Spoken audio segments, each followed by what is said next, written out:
கொஞ்சம் மேலே போனால் போதும், கீழே குனிந்து பார்ப்பது தனது பரம்பரைக்கே கேவலம் என்பதைப் போல் நடந்து கொள்வார்கள் பலர்.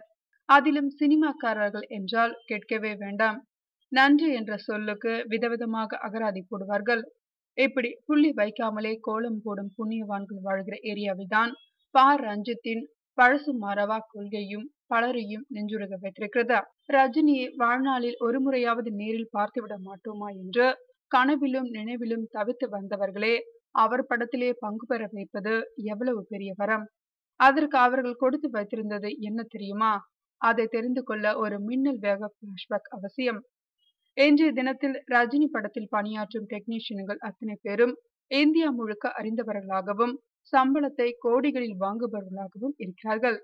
ஆனால் ரஜினியின் புதிய படத்தில் அந்த நிபந்தனைகள் எதுவும் வைக்கவில்லை ரஜினி. அது அவரது பெருந்தன்மை என்பது ஒரு புறம் இருக்கட்டும். இந்த படத்தில் தன்னுடன் அட்டகத்தி படத்தில் பணியாற்றிய பலரையும் உள்ளே கொண்டு வந்திருக்கிறார் ரஞ்சித். அந்த படம் உருவான நேரத்தில் ஒரு பைசா கூட சம்பளம் வாங்காமல் உழைத்தார்களாம் அத்தனை பேரும். அதற்கு புறம் அவர்களை தன் எல்லா படங்களிலும் தவறாமல் பயன்படுத்தி வரும் ரஞ்சித் இந்த படத்திலும் ரஜினியிடம் அனுமதி கேட்டு அவர்களையே பயன்படுத்திக் கொண்டாராம்.